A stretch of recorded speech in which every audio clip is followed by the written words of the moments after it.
Assalamu alaikum everyone. Welcome back to my channel Soul Spark. Hopefully you all are doing well. Okay, in today's video we are starting into narcissism. Okay, we are discussing what narcissism really means, how to spot it, and most important, how to protect yourself when we are dealing with a narcissistic people. Okay, let's start our topic. Start with the definition.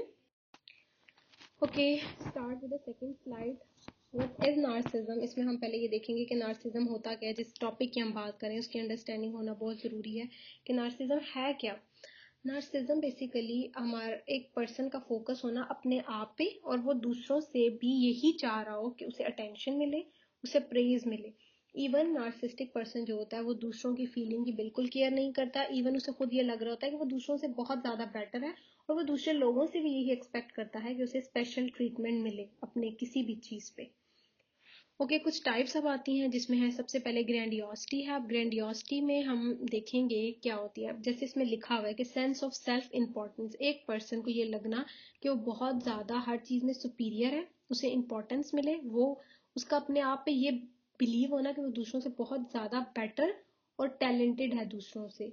और इसके पीछे हमारे पास कोई भी ऐसी reason भी ना हो, एविडेंस ही ना हो जिससे हम उस बंदे को प्रूव कर पाएँ कि ये वाकई में इतना टैलेंटेड है. ठीक है, उससे खुद ये फील होता है, वो दूसरों से भी ये एक्सपेक्ट करता है कि लोग उसे उस चीज़ पे अप्रिशिएट करें. इसे कहते हैं हम ग्रैंडियोसिटी. अब हम देखते हैं नेक्स्ट है लैक ऑफ एम्पैथी. जैसे कि इधर लिखा भी हुआ है कि लैक ऑफ एम्पैथी का क्या मतलब है कि एक पर्सन जो है दूसरे की फीलिंग्स को अंडरस्टैंड ही ना कर पाए. अब एम्पैथी में फॉर एग्जांपल एक पर्सन है, हम इसे एग्जांपल से देखते हैं. जैसे कि आपका दोस्त है, वो आपके पास आया और वो बहुत ज़्यादा अपसेट है कि उसकी जॉब चली गई है. ठीक है, आप उसे सपोर्ट और अंडरस्टैंडिंग प्रोवाइड करने की बजाय ये कहना शुरू कर दो कि it's not a big deal, इस चीज़ से आप बस करो, निकल आओ. तो इसका क्या मतलब है साफ कि आप उसकी फीलिंग्स को, उसकी चीज़ को अंडरस्टैंड ही नहीं कर रहे. ठीक है, इसे कहते हैं लैक ऑफ एम्पैथी.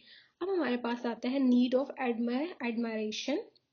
अब नीड ऑफ एडमायरेशन में क्या है कि एक पर्सन के अंदर ऐसी स्ट्रॉन्ग डिज़ायर होती है कि कॉन्स्टेंटली उसे प्रेज मिले, उसे वैलिडिटी मिले, उसे एक्नॉलेज किया जाए, उसकी अकम्पलिशमेंट्स को, उसकी अपीयरेंस को, उसकी क्वालिटीज़ को. ऐसा बंदा जो हमेशा अटेंशन चाह रहा है, अप्रूवल चाह रहा है और अपने आप को फील कराता है कि वो बहुत वैल्यूएबल है, उसे उसकी बहुत ज़्यादा इंपॉर्टेंस है. ठीक है, अब हम इसे भी एक एग्जांपल से देखेंगे. अगर आप किसी वर्क प्लेस पे हैं, आपने अच्छा काम किया, तो आप लोगों से बार बार खुद खुद पूछते हैं कि ये मैंने अच्छा काम किया है. मतलब आप लोगों से चाह रहे होते हैं कि लोग आपकी चीज़ पे कॉम्प्लीमेंट करें. इवन एक ऐसा बंदा सोशल मीडिया पे जल्दी से पोस्ट करेगा कि उसे अब यहाँ लाइक्स मिलें, उसे लोग कमेंट्स में प्रेज करना शुरू करें तो उसे सेटिस्फेक्शन मिलेगी. इसे कहते हैं नीड ऑफ एडमायरेशन. नेक्स्ट हमारे पास है इंटाइटलमेंट. इंटाइटलमेंट में अब बेसिकली ये होता है कि एक पर्सन, बेसिकली वही जो हम सारा ऊपर डिस्कस करते आ रहे हैं वही चीज़ इसमें भी है कि एक पर्सन का ये होना कि मैं ऐसी फीलिंग्स आना कि मैं डिजर्व करता हूँ स्पेशल ट्रीटमेंट. ठीक है, और जैसा उसे चाहिए, मतलब जैसा वो चाहता है वैसा ही होना चाहिए सब कुछ. बेसिकली ये होती है इंटाइटलमेंट. अब एग्जांपल से हम इसे भी देखते हैं ताकि हमें अंडरस्टैंडिंग करने में इजी हो. अब एग्जांपल है कि एक पर्सन है, वो किसी ग्रॉसरी शॉप पे गया. ग्रॉसरी शॉप पे मोस्टली हमने देखा है कि एक स्टोर होता है और जब हम लोग बिल पे करने के लिए खड़े होते हैं तो हम एक लाइन में होते हैं. ठीक है, तो बंदा जो है वो लाइन को क्या करेगा, कट करेगा और लाइन से बाहर निकल के खड़ा हो जाएगा और उसका ये बिलीव है कि मैं बहुत ज़्यादा वैल्यूएबल हूँ, इन सब से ज़्यादा वैल्यूएबल हूँ और मैं डिज़र्व करता हूँ कि मैं फर्स्ट पे जाऊँ और जाके अपना जो काम है, जो चीज़ लेनी है, मैं लूँ. मतलब अपनी टर्न का वेट ही नहीं करेगा जबकि दूसरे कर रहे होंगे. एक नॉर्मल चीज़ है, इसमें कोई इतनी बड़ी बात नहीं है कि आप वेटिंग लाइन में खड़े हो, आप अपनी टर्न पे चीज़ ले रहे हो. लेकिन ऐसा बंदा जो होगा वो इस चीज़ से आगे होके कि मैं ले सकता हूँ, मैं कर सकता हूँ और मैं डिज़र्व करता हूँ, मैं बहुत वैल्यूएबल पर्सन हूँ, तो मैं सब कुछ मुझे पहले चाहिए, मुझे पहले करना है. इसे हम कहते हैं entitlement. Okay, next slide.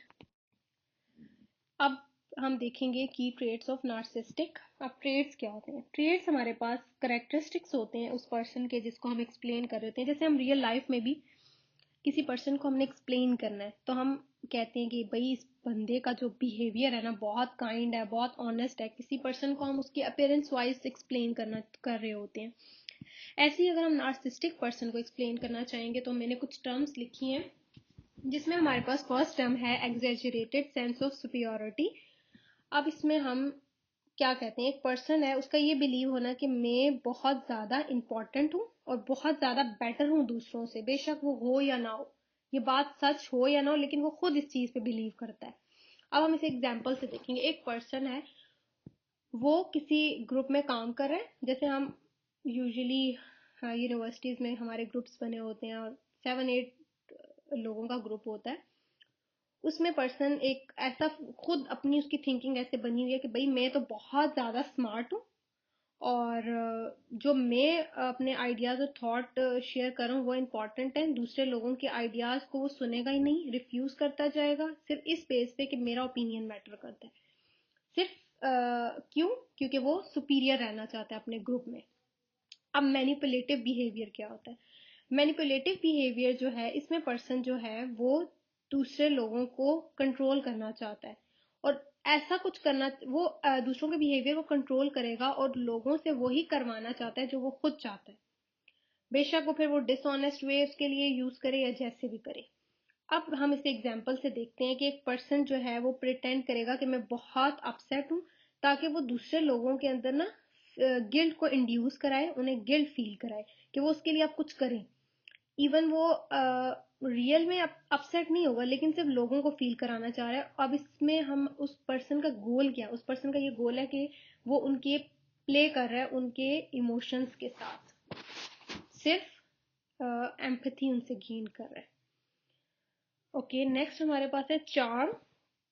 Charm basically वो वर्ड ये हमें बता रहा है। चार्म चार्म बेसिकली एक पर्सन के अंदर ऐसी एबिलिटीज होना कि वो अपनी उन एबिलिटीज को मिस यूज करके दूसरों को अट्रैक्ट करे। मतलब कि एक पर्सन है उसको दूसरों को जीतना आता है अपनी कॉन्फिडेंस के थ्रू, अपनी एंगेजिंग पर्सनालिटी के थ्रू।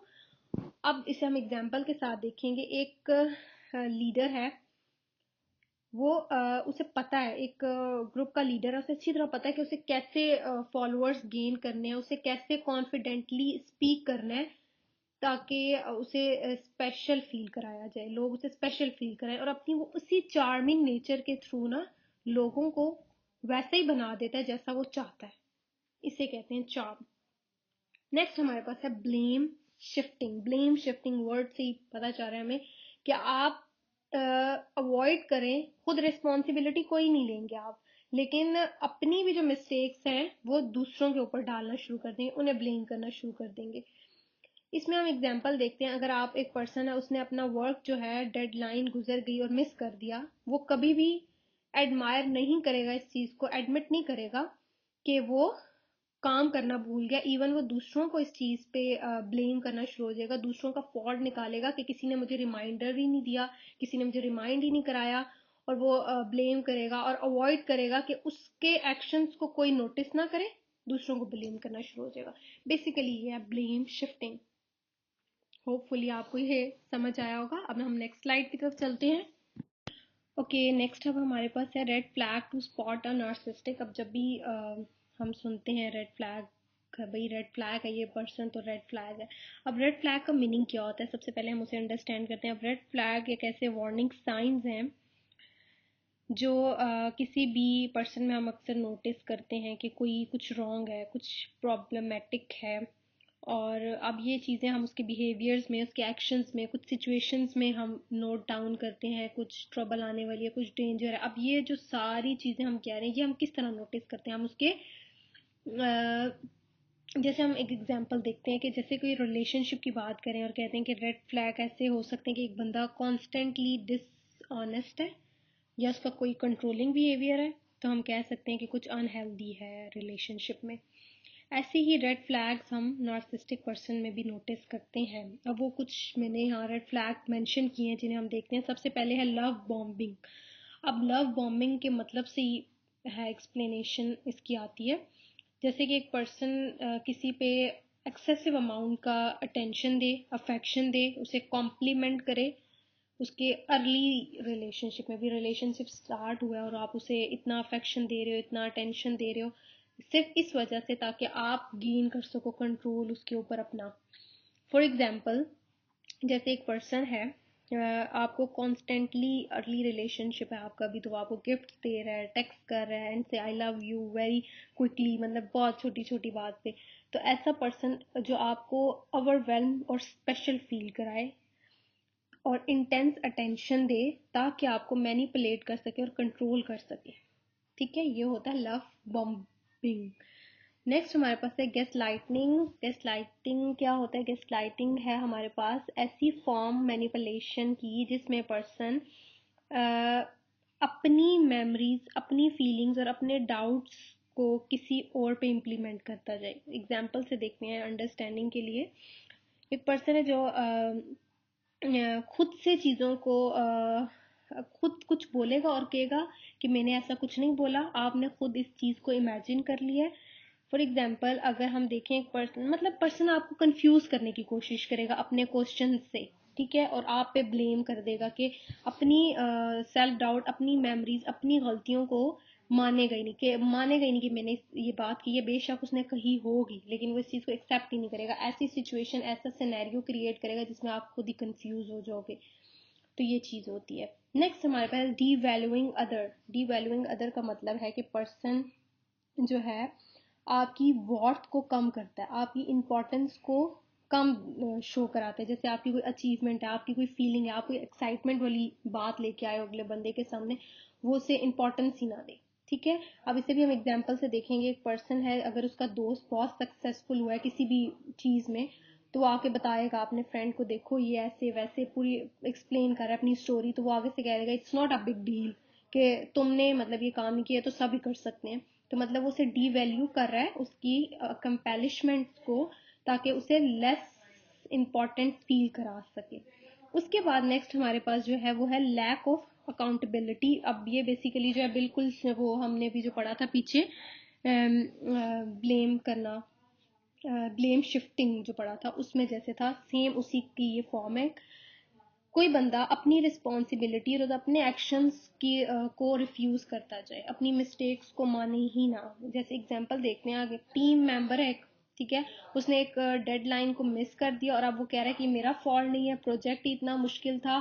अपनी गलती को एक्नॉलेज करने की बजाय कि उसने डिले किया, अपने एक्शंस और अपनी जो इश्यूज हैं उन्हें अवॉइड करेगा और दूसरों को ब्लेम करता जाएगा इस चीज़ में। तो ये होती है बेसिकली, सेम है उसके जो हमने पीछे पढ़ा है, शिफ्ट ब्लेमिंग, सेम है ये लैक ऑफ अकाउंटेबिलिटीज के, अपने एक्शंस को और अपनी इश्यूज को अवॉइड करना और दूसरों पे इसे इम्प्लीमेंट कर देना कि ये मैंने तो किया ही नहीं है। Okay then next. Okay next हमारे पास जो है वो है कि how to deal with narcissistic. हमने कुछ ट्रेड्स देख लिए नार्सिस्टिक पर्सन के, अब हमें कुछ रेड फ्लैग्स थे जो वो भी नोटिस कर लिए। अब हमने कैसे डील करना है अपनी डेली लाइफ में अगर कोई ऐसा पर्सन है जो नार्सिस्टिक है। आप अपनी बाउंड्रीज सेट करें। बाउंड्रीज आप उन्हें ये बोलें कि आपका जो इस तरह का बिहेवियर है वो एक्सेप्टेबल नहीं होगा, और आप बताएं कि अब ऐसी भी कोई भी डिसरिस्पेक्टफुल बात अगर उन्होंने आपको बोली तो वो किसी सूरत भी टॉलरेट नहीं की जाएगी। और नेक्स्ट है हमारे पास डोंट इंगेज इमोशनली। ओके, अगर कोई भी ऐसी सिचुएशन आ भी गई है तो उसमें आपको काम रहना है, अवॉइड करना है कि आप इमोशनली रिएक्ट ना करें और डील करें आप उनके उस मैनिपुलेटिव और टॉक्सिक बिहेवियर को। Instead of getting upset respond calmly, like आप उसे ये बोलें कि let's talk when things have calm down. Okay next हमारे पास है लिमिट और कट कांटेक्ट।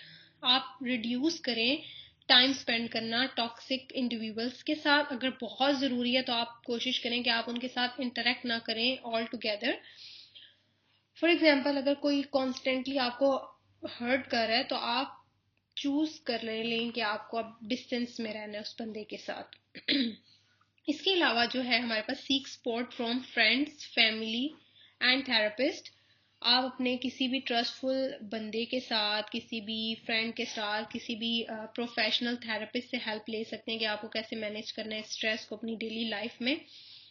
और किसी भी थेरेपिस्ट से आप इस बारे में गाइडेंस ले सकते हैं, और इवन डेली लाइफ में आप शेयर कर सकते हैं किसी भी अपने ऐसे बहुत क्लोज फ्रेंड के साथ अपनी फीलिंग्स को, ताकि आपको वो कंफर्ट प्रोवाइड करे या कोई आपको अच्छी एडवाइस दे दे इससे रिलेटेड।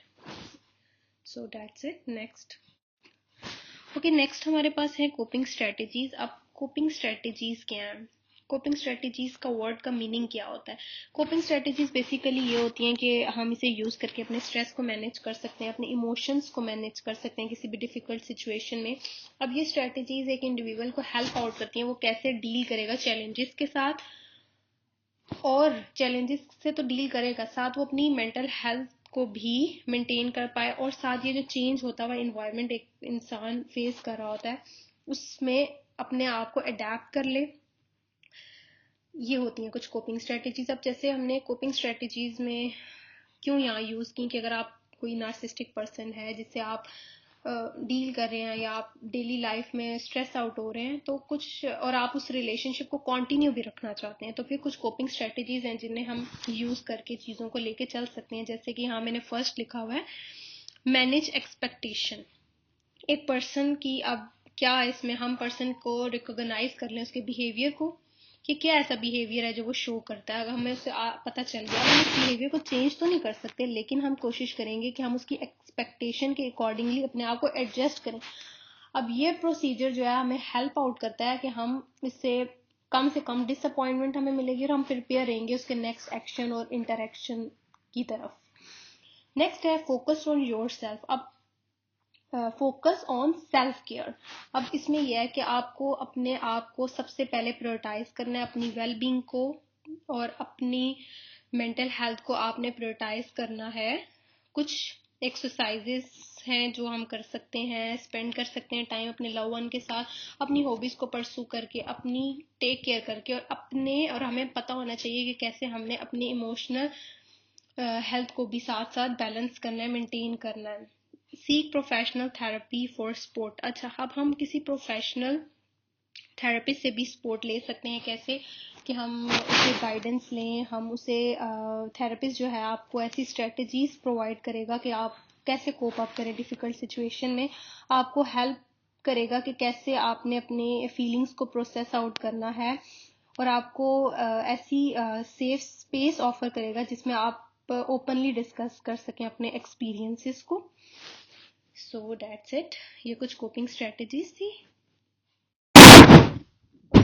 इन द एंड मैं आपको ये बताना चाह रही हूँ कि जो नार्सिज्म है वो कोई भी हम ये नहीं कह सकते कि कोई क्रिमिनल एक्ट है या कोई सिंफुल एक्ट है। बेसिकली एक साइकोलॉजिकल इशू है, एक पर्सनालिटी डिसऑर्डर है। जैसे हम कहते हैं एक पर्सन में कोई भी फिजिकल डिजीज है, कोई भी इशू है, जब उसे ट्रीटेबल होता है हम ट्रीट करते हैं, वैसे ही नार्सिज्म भी एक इशू है, एक साइकोलॉजिकल इशू है जिसको ट्रीट किया जा सकता है। तो हम कभी भी ऐसे बंदे को ये कंसीडर नहीं करेंगे कि बहुत गुनाह का काम कर रहा है, ये गलत कर रहा है, ये चालाक है, ऐसे वर्ड्स नहीं यूज कर सकते हम। सो ये एक प्रॉब्लम है जो इसे डील किया जा सकता है प्रोफेशनल हेल्प के through. Okay, that is end. Thank you for watching. If you enjoyed this video, please give it a thumbs up and subscribe for more content, and hit the notification bell to stay updated, and let me know your thoughts in the comment section, and see you next. Allah Hafiz.